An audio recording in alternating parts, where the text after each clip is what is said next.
not take for granted. We must cherish life every single day, celebrate it every single day.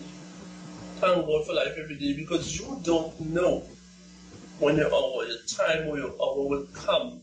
You know, when I was going to school as a child, and I would have heard situations of my friend's mother dying, or father dying, sister or brother, and where I was, we used to go live close to the cemetery, and we used to follow the funerals. And when we go to the funeral, if there's no amount of noise, like bawling and crying and such, we used to say the funeral was boring. A good funeral was one where you have a lot of grief taking place, people bawling and expressing themselves. You know, this is something that we used to take for granted. And this if you had a definition for a good funeral or a boring funeral.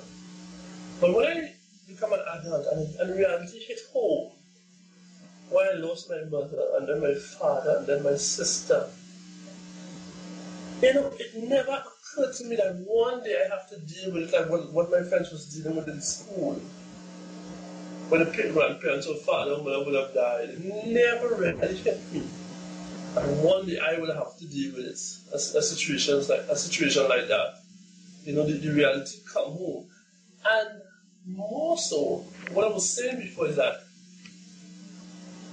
it makes you, when these things happen, place a little more value on life, place a little more value on your health, and on your happiness, and so on, because we take all these things for granted, and it does not count what you might call a blessing or so. But I think more so, as I said, I think that it helps you to be a bit more sensitive to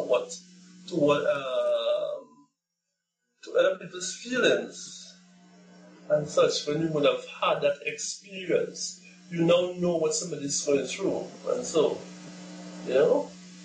So I think it's not all bad in itself about it, because I said no experience in life should be wasted.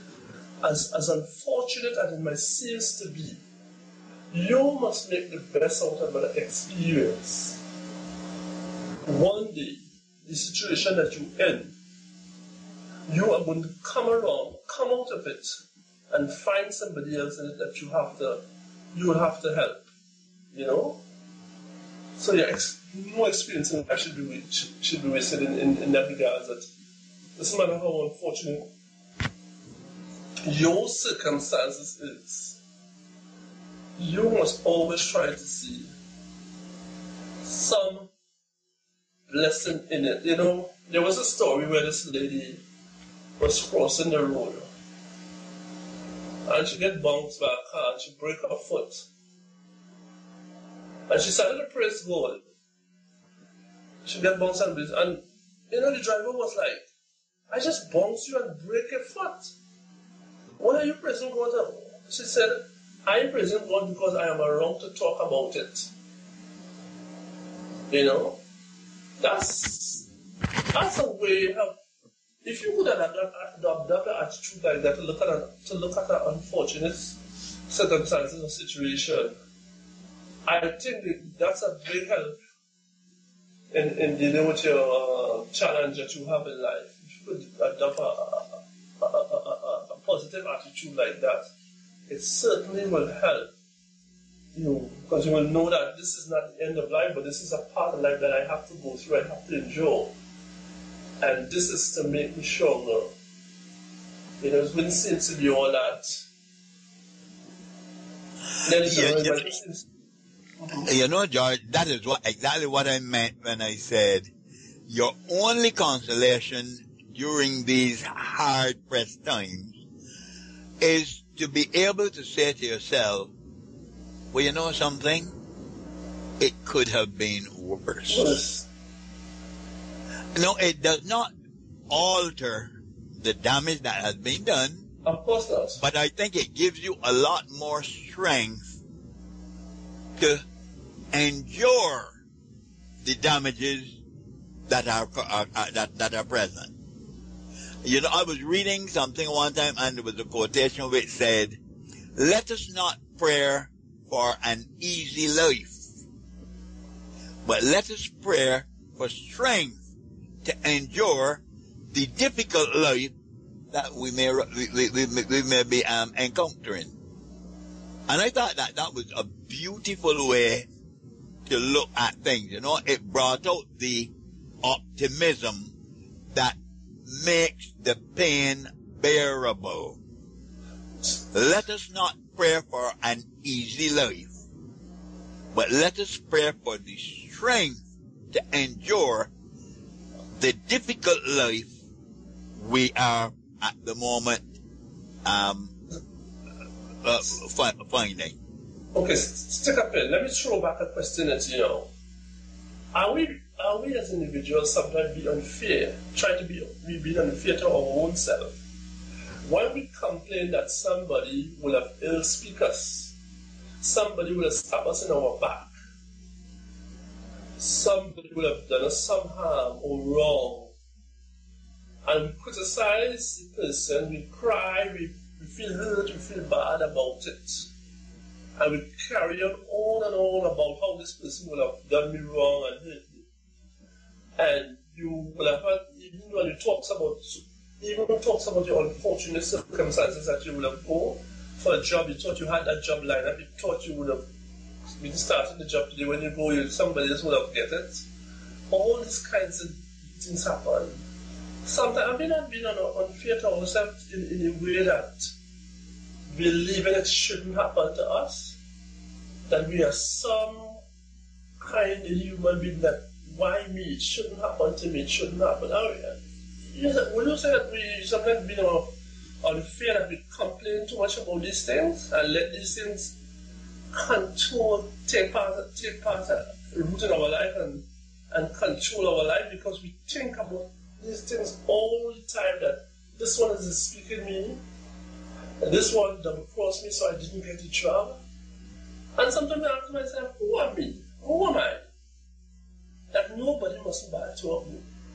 Who am I really that I must have no chances in life?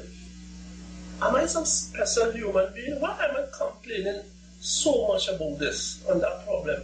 Why am I letting these things have me down and control my life?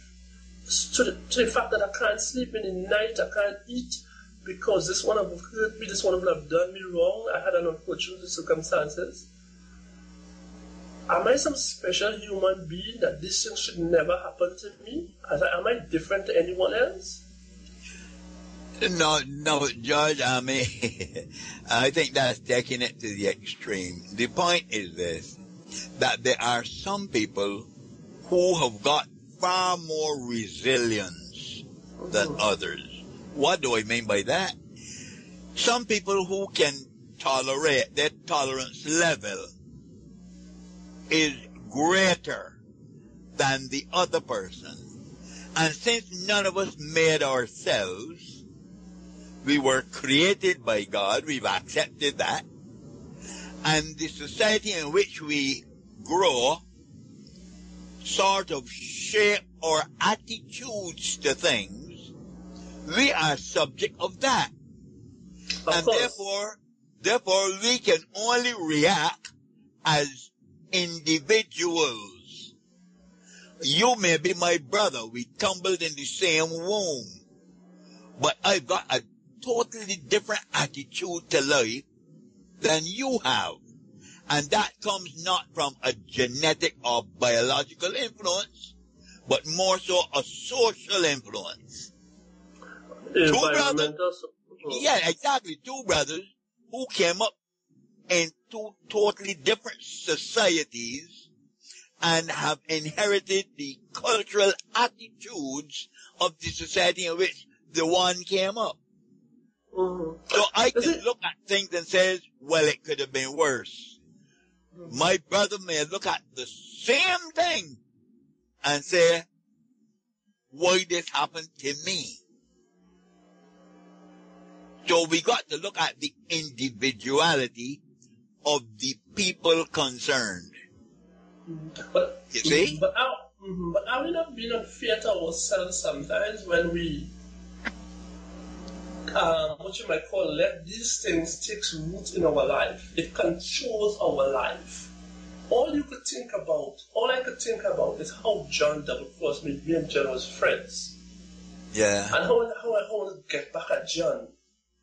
And how John was so bad. And I wish I had some gun so I could shoot gun or pay somebody. I want John shouldn't do me that because and this had me down. This is all I could. And this had me angry for the whole day. But that's happening here? The point is what I'm making here. Listen a second. You're going to try to which one. Is that John now still controlling my life? No. Having said that, I am not saying that we are some superhuman. That if John do me wrong, backstab me, double cross me, then I'm going to say, that's no big deal, man. Let John go with that is part of life.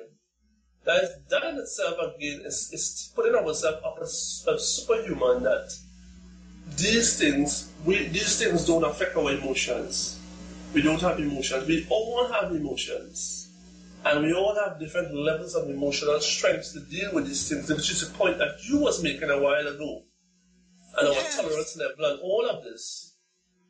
But in all of this, I am saying there will have to be a time when you will have to stop and say, you know what? This person who have done me wrong cannot control my life.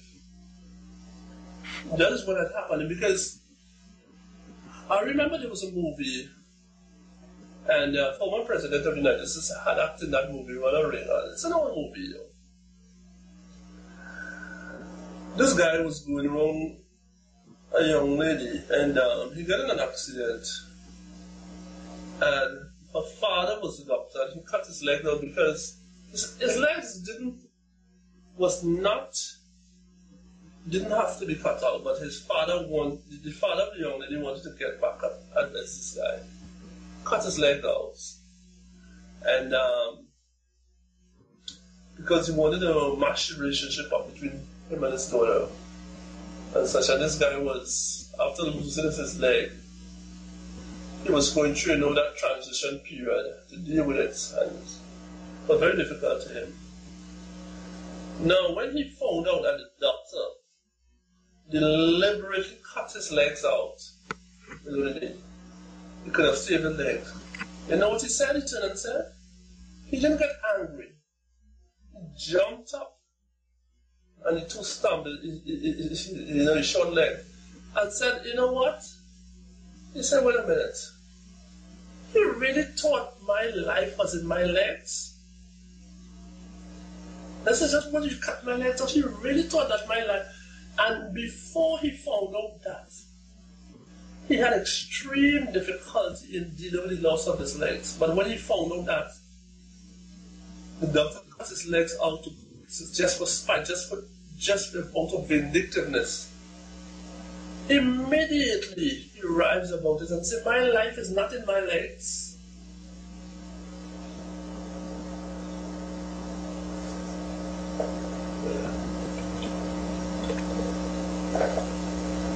Hello? Yeah. Yeah, well, in a case like that, the fella built up the sort of resilience to overcome that.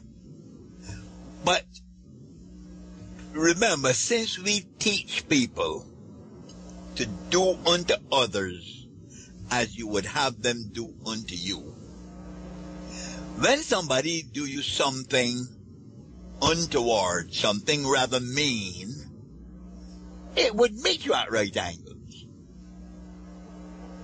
Now, you may be able to overcome that depending on your attitudes and what has given you such strength.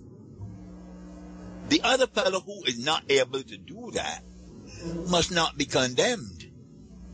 Because if you go to your racing turf, your turf club, where people race horses, like at the day of the races, if a race horse is going around the circuit at 75 miles an hour, and a donkey goes around at 25 miles an hour. It doesn't make sense to laud the horse and discard the donkey or move you thing. They are both at top speed. That must be remembered. The donkey is doing excellent. He has a grade A. If he's doing 25 miles an hour. The horse has a grade A, not an A plus, an A if he's doing 75. Because they are two totally different creatures and they operate at different levels.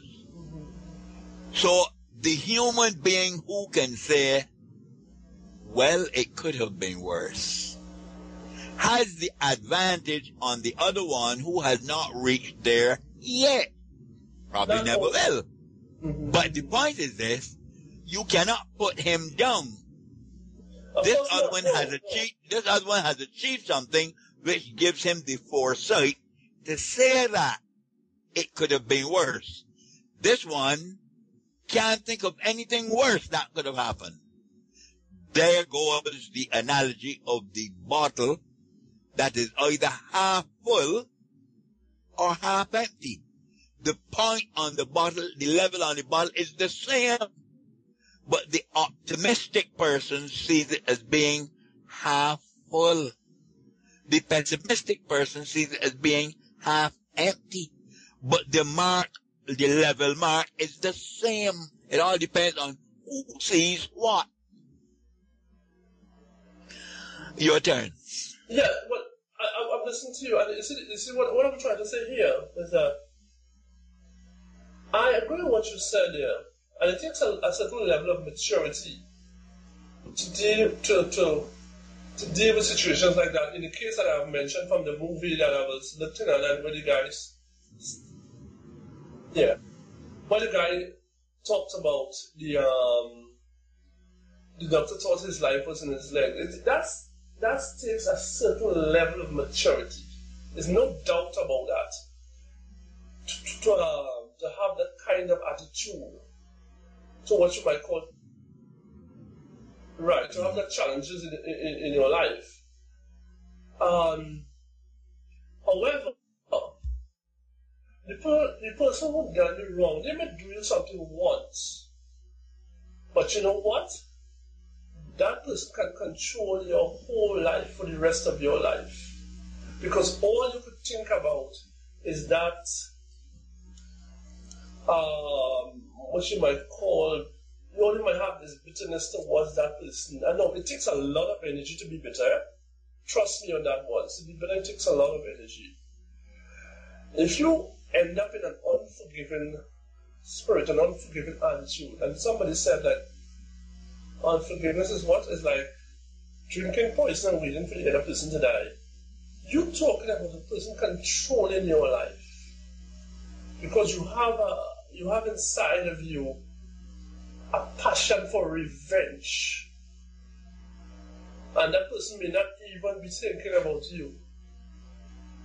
You know, but that's, again, you are right, calls for a certain level of maturity. But sometime in your life, you have to come to the point where you realize that your anger, hurt, and bitterness,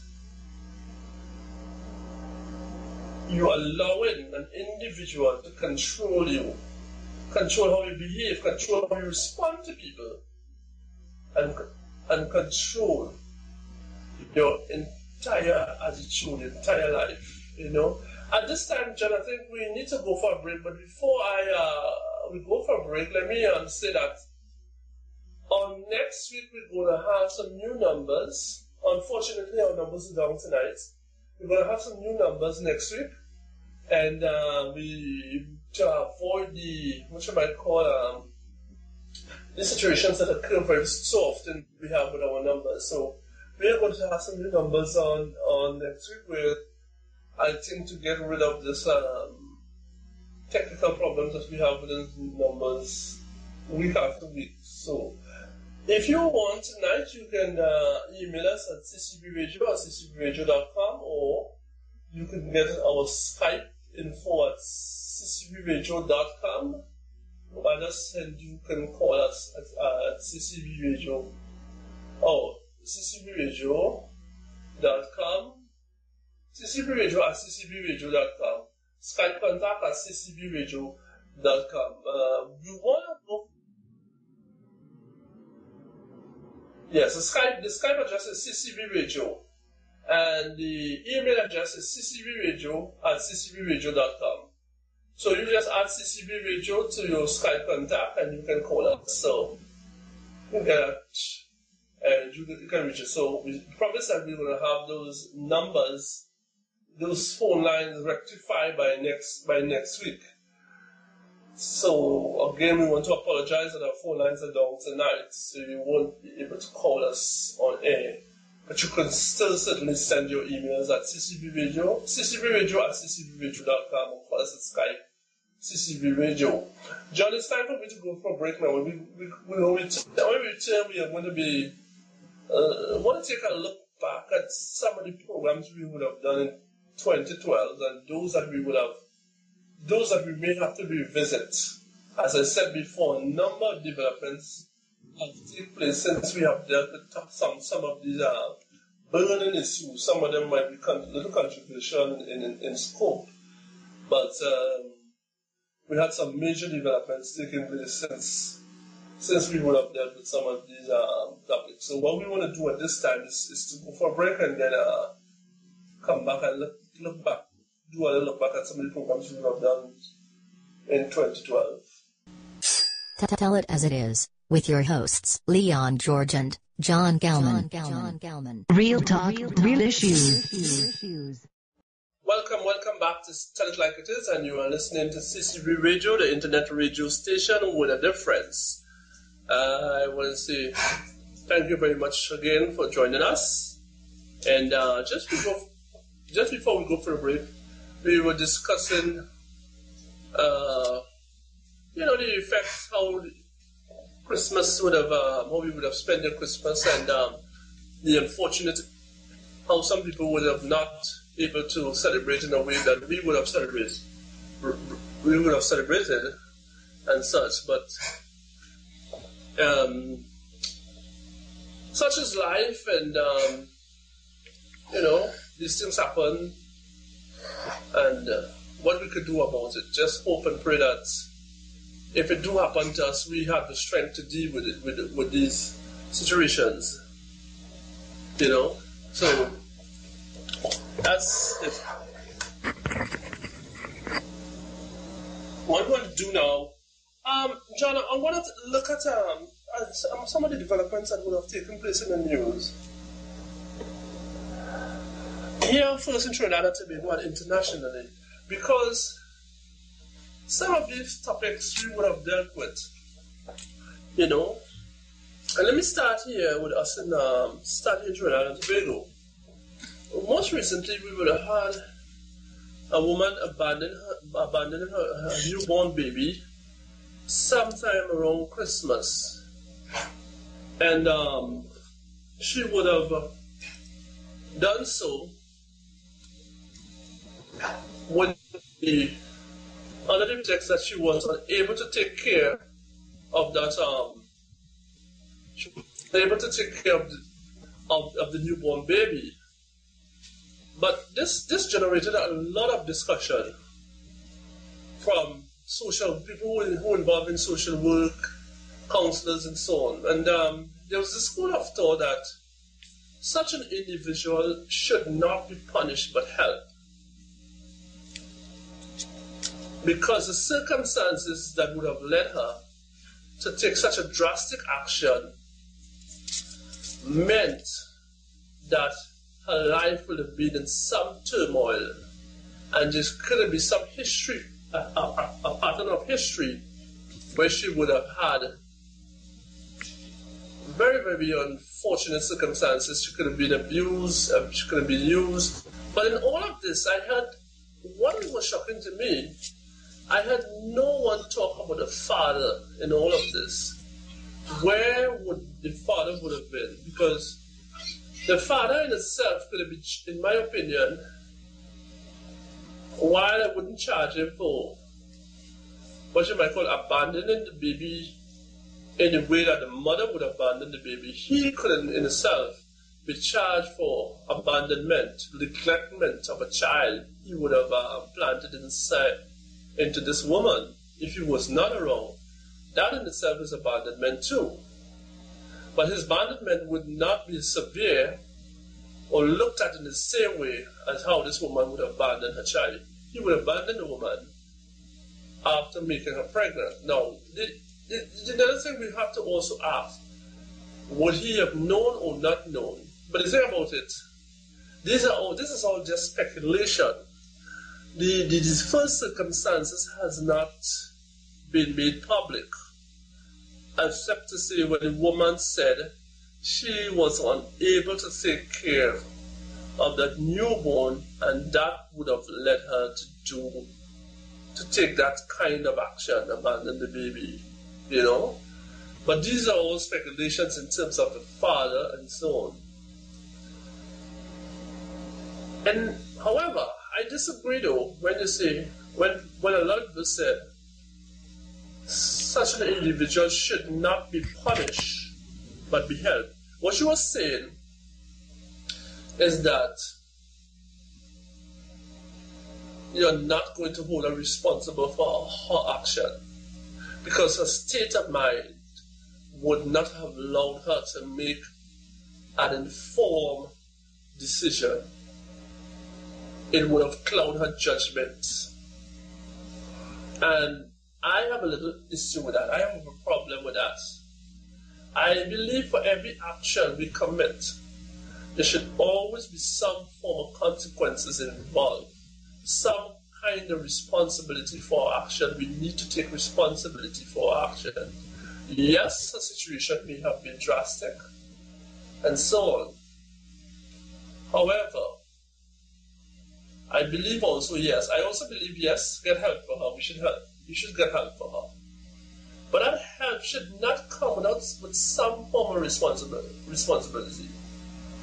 She should have known, she should know that that kind of action, that kind of behavior is unacceptable in any circumstances. Doesn't matter how grim your situation is, because there's always an alternative. So I think holding her accountable for one and getting the help for her, the two should be combined from a professional standpoint. The law in itself, the system that we have should have the system. We should have a system to deal with it like that. Now, I'm sympathizing with the woman. I don't know her circumstances. I can't judge her. I can't and will never judge her. But the fact that she abandoned her baby, and she knew fully well that what she was doing, I believe she should have been called to account for her action while getting help for her. I don't know how you feel about that. I'll tell you in a moment how I feel about that. George, just as you are condemning her. No, I did not. I said plain, I wouldn't condemn her. I'm talking about her action, not the woman. I make it abundantly clear that I don't know the full circumstances of this individual. I will not condemn her, but I stated clearly that she should have been called to account for her actions. It does not matter what circumstances she would have been in. She must know that kind of behavior cannot be tolerated, cannot be accepted. We are going to get help for you, yes, but in terms of getting help, you will need to call, you will have to account for your action. And that is not condemning the individual. You ready now for my submission? Good. Just let me make my submission, and then you take it from there. Just as you are